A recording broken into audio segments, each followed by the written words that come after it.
Hello everybody and welcome to Chop and Brew. I'm Chip Walton. Today we are in the natural environs of the American homebrewer. Case in point, subject, Don Osborn, Don O. If you do not know Don O, you should, and you're gonna by the end of this video. More than being an American homebrewer, Don O is a homebrewing videographer, sharing the love of brewing through video. So we're gonna ride along with Don O. He's doing a couple of interesting things he's never done before, which is kind of how he rolls in video. First attempt experiments, they always work out right, Don O. They're always interesting. They're always interesting. Don O's gonna do a hop stand. We're gonna talk about it, and we're gonna talk about how we ended up being homebrew videographers.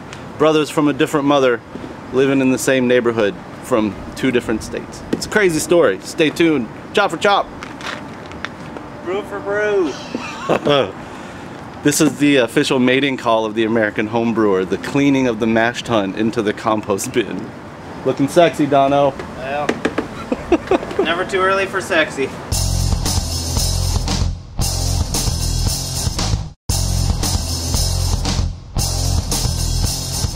Two hot, sweaty guys. Two hot and sweaty guys. Before we even get started talking really about the beer and the experiment at hand, you'll have to forgive me. I'm not the heat wave that cracked open the last couple of weeks, I think brought out a bunch of weird pollens or something, so I'm feeling kind of weird, but that's neither here nor there. Don Osborn, man. Don Osborn is a major homebrew documentarian, I would call you. Would you call you that? I do like to document things. Yes, that's how I got started sharing what I'm doing with people, whoever is interested. That's kind of how I got started. It's part of my personality. And it's a weird, to explain real quickly, the chain of events that led he and I to living close enough to sit at the same picnic table. I used to live in Austin, Texas around 2006. I started thinking I might want to homebrew, so I read Joy of Homebrew 3 times, Complete Joy of Homebrewing, and I started looking through all these videos, and lo and behold I came across this dude named Don Osborn, who was always shooting these awesome videos from his basement somewhere in St. Paul, Minnesota. A couple years later, as fate would have it, I moved to Minneapolis, St. Paul, Minnesota, and I looked old Dono up, and it was kind of... We did a beer trade, though, while you were still in Texas. We did a beer trade, some Minnesota beer for some Texas beer. That was our first contact. Yeah, and then the hop growing videos, I think, is where I was like, oh, he does these other videos, these how-tos, and then suddenly it was like the varied tiers of homebrewing. So, as luck would then have it, after living in Minneapolis, St. Paul for a couple years, I moved literally 2 blocks away from this guy who I treat as an idol to a degree and an inspiration for what I do with video in general. I used to shoot little podunk mini clips and put them on my personal YouTube page, and obviously what I do now I think is a little better polished and produced than that, but I would like to think what this guy does with very Spartan equipment is some of the best stuff you're gonna see out there. I know some of you agree. So Dono, tell us kind of what came first, chicken or egg, website or videos?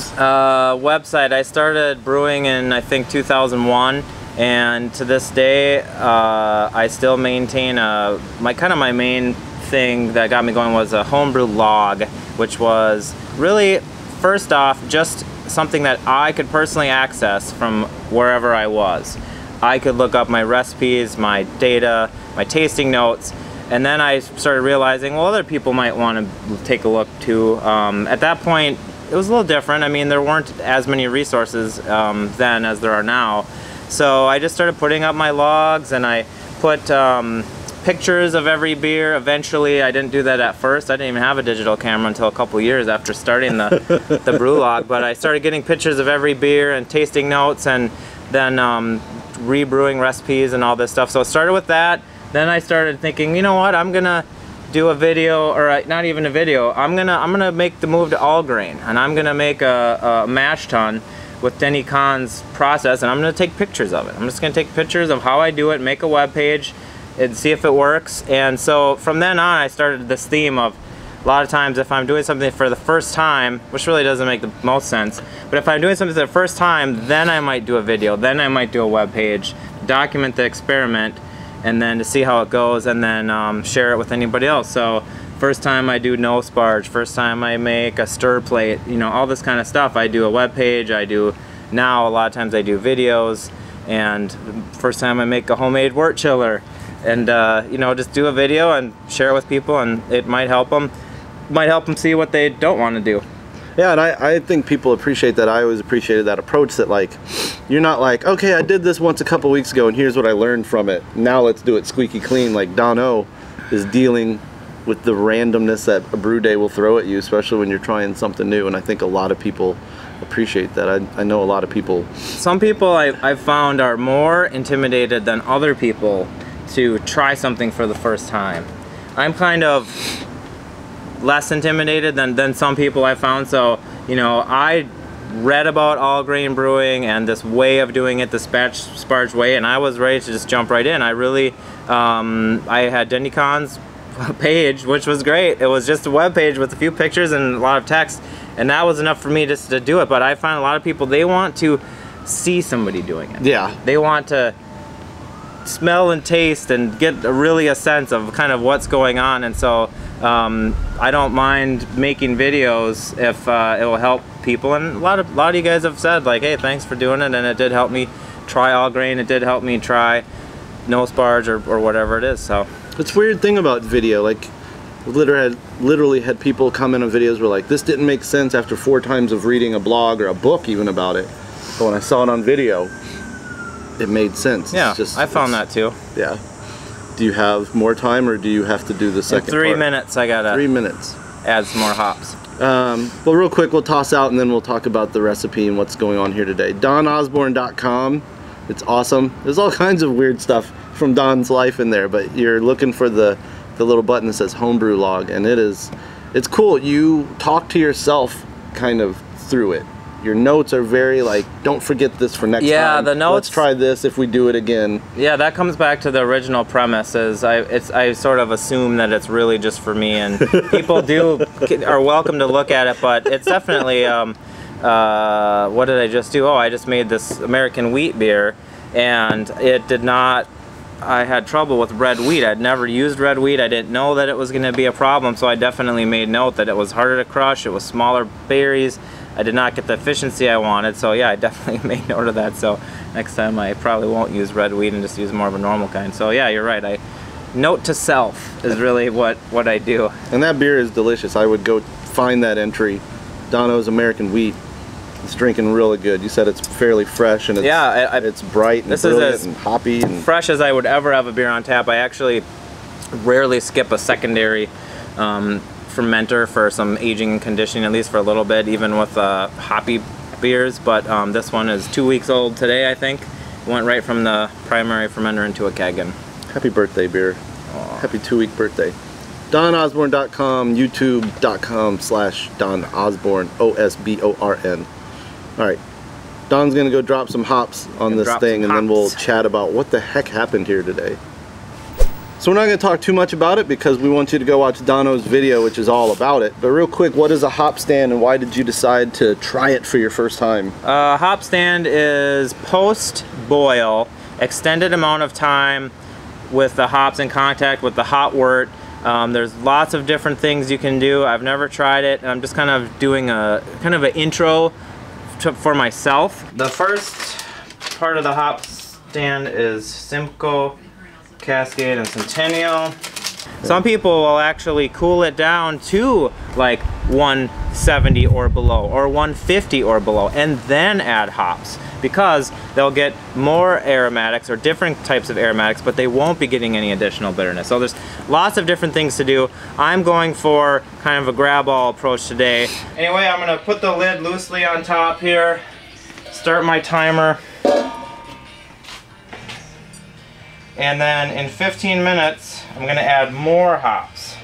And again, like we're talking about, I'm gonna do this experiment. I'm gonna see when I taste this beer, if I just get a really great hop character, flavor, and aroma, it'll probably be from this hop stand, because I just did the hop shot, and then 1.5 ounces of hops at 30 minutes in the boil. So if there's much hop character, it's gonna have to be from the hop stand. I'm thinking about not dry hopping it, almost on purpose, just to see what kind of aroma I get. And you pulled a little bit out because it was a little bit more volume, so you might actually have some kind of comparison, even though it won't be tick for tack. We'll see if that ferments okay. That'll be in my video. I don't know if that'll be in your video, but I took about a half gallon.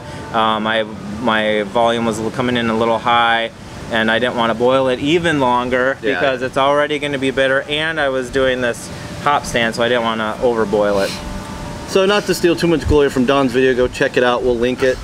We'll make sure this video episode's not out until it's out, so we don't we can cross paths. What I would like to ask Don about, as a homebrewing videographer that gets off on shooting and editing, but I have a lot more sophisticated equipment. I don't think either of us are denying that. For your fans and for even myself, like behind the scenes of a Dono video, we've seen some today, but kind of what's your idea when you're presenting a video? You know, you're just doing it alone a lot of times, which I've My videos for the most part are, if the person is actually going to try to do what I'm doing, what are they going to see? I mean, I try to get a view of what I'm actually doing, so then you can see, oh, he got his hand too close to the kettle and he got wort splashed on him like I did today, or he, you know, whatever the technique is. It's just kind of a real functional thing. I mean, I do sometimes make them do a fashion shot now and then, but basically it's just really functional, really basic. I don't have any types of great software, so it's just kind of clips, and I'll try to talk about in the beginning what I'm doing, and just as I go through, just pretty simple. There's nothing worse than an instructional video for homebrew videographers to be. There's nothing worse than an instructional video where you can't see what's going on. I saw so many DVDs back in the day and videos where someone's kind of like, it's a profile shot of them at a stove, and they're just like, oh, if you could just see this, you'd see how, I'm like, grab the camera and take it over there. So with, you know, with Brew and TV, which I used to produce, and with Chop and Brew, it's always been about getting in there, let them get comfortable. What are some resources you particularly like? You mentioned Denny Kahn, but what has helped guide Don O through the journey of home brewing? Well, I have read both Brew Your Own and Zymergy for 13 years. That's been helpful. My number one thing in the beginning, in the early 2000s, was the Northern Brewer Homebrew Forum. I was on that thing all the time, and I went from asking all of these beginner questions, getting these answers, to then being the guy that would give those guys those answers. And then I did that for years, and the same questions. How do I know when it's ready to bottle? How do I know when it's done fermenting? Did I screw my beer up?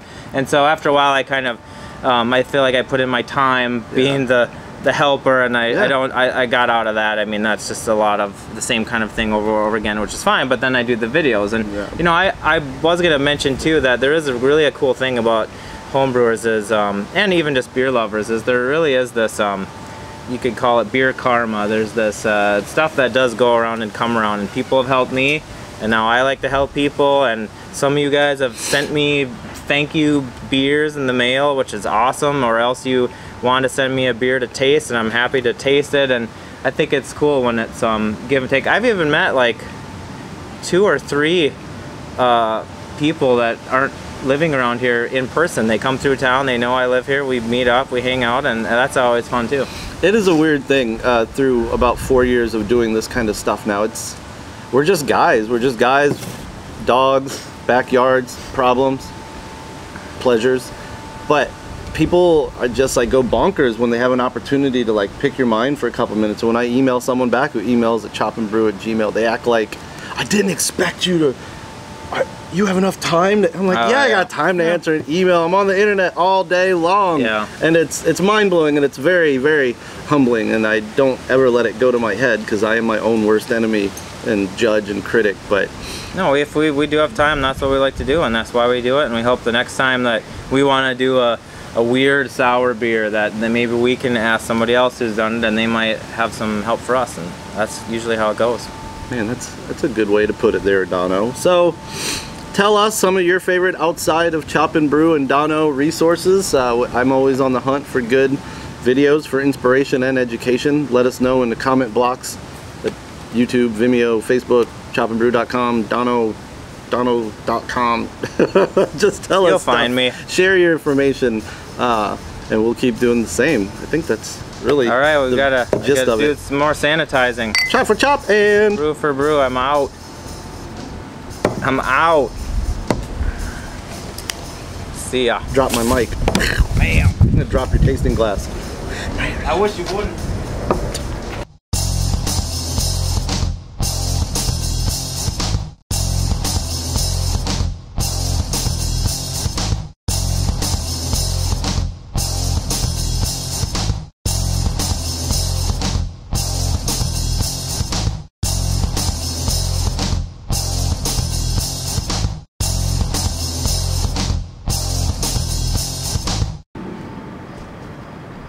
Check, check, check. This is me. This is me doing a mic check with Dono's giant old school ear phones on. What's going on, everybody? This is Chip Walton, Chop and Brew. Today we are in the natural environs of the American homebrewer. Today's subject, Don Osborn. Don O. If you don't know him, you should, and you're definitely gonna by the end of this video. Don O, more than just a homebrewer.